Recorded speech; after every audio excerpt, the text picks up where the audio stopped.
저는 이런 얘기도 들었습니다. 방금 원내대표로서의 당내 분위기, 리더십 논란 이런 걸 감안해서 그렇게 했다. 그런데요. 혹시 이것 때문이 아닐까 싶은 생각도 듭니다. 왜냐하면 김병기 전 원내대표에 대해서 기존의 논란들 여러 개 있었죠. 가족들과 관련된 것. 그러다가 강선우 의원과의 이 1억 원 수수 알고도 덮은 게 아니냐는 의혹이 나왔고 추가로 또 나왔습니다. 김병기 전 원내대표도 역시 과거에 공천 헌금을 받았다는 겁니다. 정확하게 말하면 김병기 전 원내대표의 아내가 받았다가 돌려줬다는 내용의 이 투서가 뒤늦게 공개가 된 겁니다. 지난 2020년 총선을 앞두고 김병기 전 원내대표의 아내가 공천 헌금 3천만 원을 받았다가 돌려줬다는 내용의 탄원서가 지금 공개가 된 겁니다. 이걸 내용을 보면 강선우 의원의 1억 원 공천 헌금 의혹과 내용이 굉장히 유사해요. 구조가, 흐름이. 그리고 또 한 가지 공통점. 돈의 행방을 모르겠습니다. 1억 원의 행방도 지금 묘하고 저 3천만 원도 탄원서 내용에 의하면 어떻게 된 겁니까? 탄원서 내용만 보면 네. 본인들이 돈을 각각 2천만 원, 1천만 원을 줬는데 수개월 후에 선거가 끝나고 네. 그 돈을 돌려받았다는 거예요. 그러니까 강선우 의원에게 전달된 1억 원은 실제 저도 모르고 누구도 모르겠습니다. 네. 그 1억 원 반환했다고 하는데 준 사람은 뭐 주지 않았다고 하고 본인도 받지 않았다고 하는데 어떻게 반환이 가능한 건지 모르겠어요. 이른바 형용 모순이 있는 거고요. 네. 김병기 의원과 관련한 일은 정말로 판도라의 상자가 열렸다고 봅니다.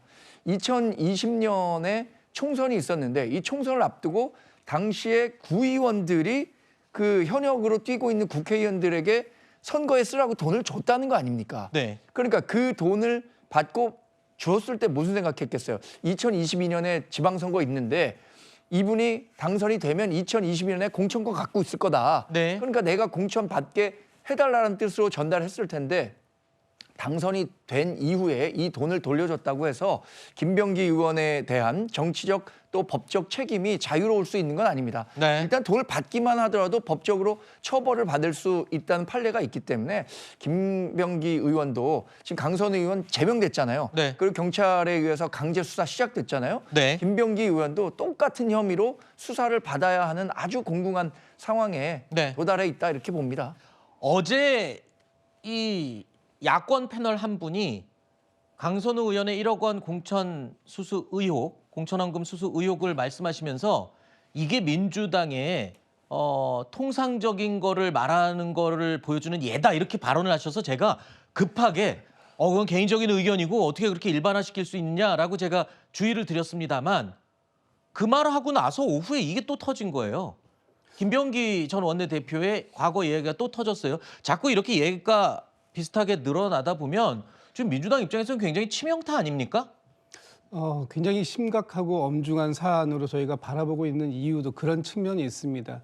저희가 뭐 여야를 떠나서 과거에 공천 헌금이 횡행했던 시절도 있었다. 그런데 그것을 투명한 공천 시스템을 통해서 그 과거의 구태를 깨끗하게 없앴다라고 자부심을 갖고 있었던 와중에 이런 문제가 터졌기 때문에 이것은 어떤 개인의 일탈이긴 하지만 저희 민주당을 믿고 민주당의 지지를 보내주셨던 많은 그 국민들에게 실망을 드릴 수밖에 없는 사안이기도 하고요. 또 앞으로 올해도 지금 지방선거가 예정되어 있습니다만 앞으로 민주당에서 하는 모든 공천 시스템이 과연 지금같이 이렇게 공천 헌금에 의해서 좌지우지될 수 있는 거 아니냐라는 이런 의구심, 불신을 만들어준 것만으로도 너무나 큰 사안을 지금 그 김병기 전 원내대표와 강선우 의원이 당에게 해악을 끼친 것이다라고 네. 판단이 되었기 때문에 네. 강선우 의원에 대해서도 저희 당이 갖고 있는 최고의 징계 수위인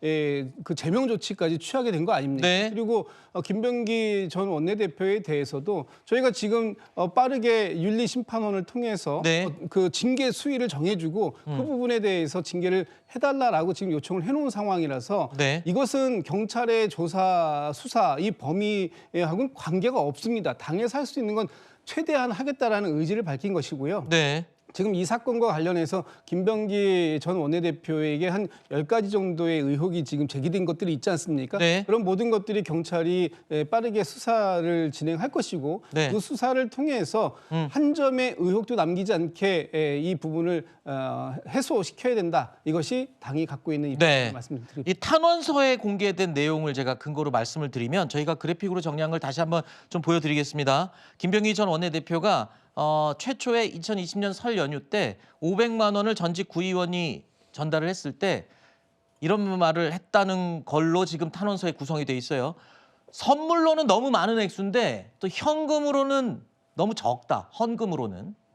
그리고 두 번째로 1,000만 원을 또 줬더니 더 많이 필요하다면서 또 거절을 했고 그 이후에 이제 말들이 오가면서 이제 3,000만 원 얘기까지 가게 된 건데 글쎄요. 이게 탄원서 내용이기 때문에 일방적 주장일 수 있습니다. 근데 아까 말씀하신 대로 이게 만약에 밝혀져야 할 필요성이 있다라고 해서 이게 수사든 윤리위 감찰이든 밝혀지면 강선우 의원과 똑같이 제명까지 가야 될 필요가 있다고 보시나요? 사실관계가 확인이 된다면 당에서 할 수 있는 가장 강력한 징계 조치가 필요하다라고 네. 보여지고요. 그게 제명이냐고 얘가 여쭙는 겁니다. 제명을 포함해서 네. 다 포함되는 겁니다. 알겠습니다. 가장 강력한 징계 조치가 제명이기 때문에 사실관계가 확인된다면 그에 따른 합당한 조치는 반드시 필요하다. 이렇게 알겠습니다. 생각하는 것이 정청래 당대표의 입장이다. 이런 말씀드립니다. 네.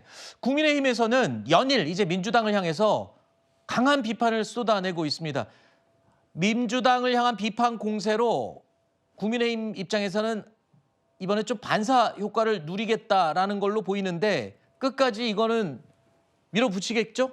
그렇죠. 아니 야당으로서는 공간이 열린 거죠. 지선 전국에서 더더군다나 이게 지방선거에서 공천헌금들이 오고 갔다는 것 아닙니까? 그런데 바로 이제 5개월 후면은 지방선거가 도래합니다. 그러면은 야당 입장에서는 지금까지 수세에 몰렸던 것을 할 수가 있고 더더군다나 민주당이 여기서 저 자유로울 수 없는 건 그겁니다. 원래 당선이 가능한 유력한 정당에 사람들이 더 손을 많이 대고 네. 거기다가 이제 몰두하기 마련인데 민주당은 지난 윤석열 정부 때 있었던 대선 한번 빼놓고 내리 선거 4연승을 한 정당입니다. 그렇죠. 자, 그렇다면 많은 사람들이 거기에서 지금 저 두 사람으로만 국한될 것이냐 아하. 합리적인 의심을 한다 그러면은 여러 군데 더 있을 수 있기 때문에 네. 민주당 입장에서는 이렇게 두 사람을 끊어낸다고 해서 과연 이게 더 다른 데로 번지지 않을까라는 그런 확신도 어떻게 갖겠어요. 알겠습니다. 그런 측면에서 대단히 야당으로서는 좋은 호재가 생긴 겁니다. 네. 호재라는 표현이 좀 여당에서 들을 때는 불편한 표현일 수도 있습니다만 어쨌든 이 여당이 악재를 만났기 때문에 야당 입장에서는 공격의 수위를 높일 수 있는 빌미는 분명히 생긴 게 맞습니다.